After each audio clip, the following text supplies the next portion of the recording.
En quoi le conflit est nécessaire à l'adolescence? Alors le terme de conflit a une signification psychanalytique, donc c'est pas évident de répondre à votre question.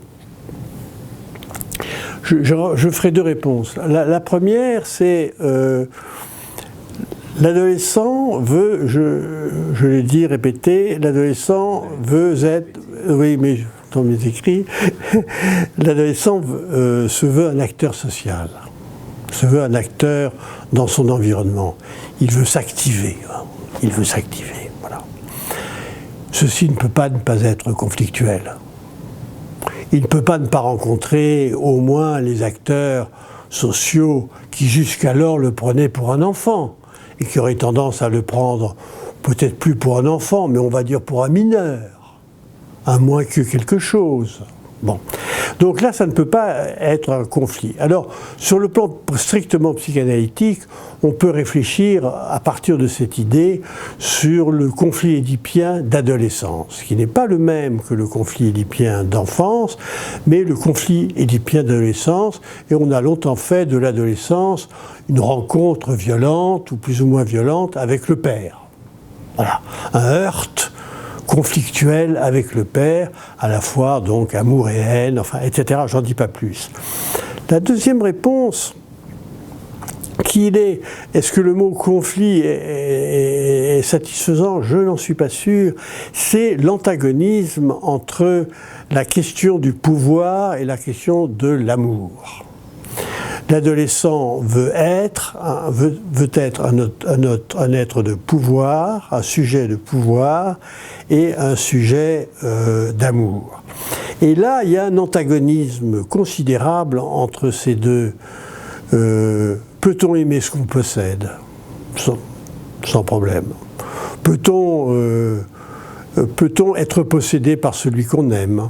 Enfin, ce genre de débat, il y a un antagonisme entre le pouvoir et l'amour, et là, il y a donc là encore, pourrait-on dire, un conflit, si ce n'est que je ne dirais pas ce terme, je dirais il y a un paradoxe. Les lignes de force pour se rencontrer entre amour et pouvoir sont difficiles, elles se longent plutôt que se croisent, n'est-ce pas? Donc là, je parlerai pas de conflit, hein, mais j'insisterai sur le fait que la dimension du pouvoir est dans l'ensemble dominante. Je dirais que le pouvoir étouffe l'amour, que le pouvoir dénie, en psychanalyse je dirais forclos l'amour. Donc d'une certaine façon, bien des états amoureux de l'adolescence ont des conflits de pouvoir. Qui est le plus fort, le garçon ou la fille, tel ou tel, dans une amitié, tel ou tel garçon, qui a le pouvoir, mais le vrai problème est étouffé, c'est qui a l'amour.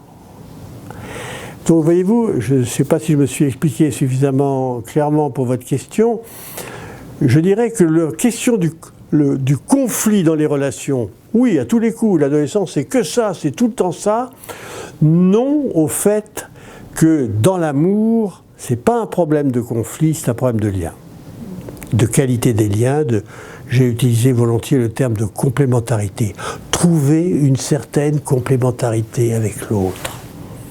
Là, nous ne sommes pas dans la problématique du conflit, nous serions plutôt dans la problématique de la liberté.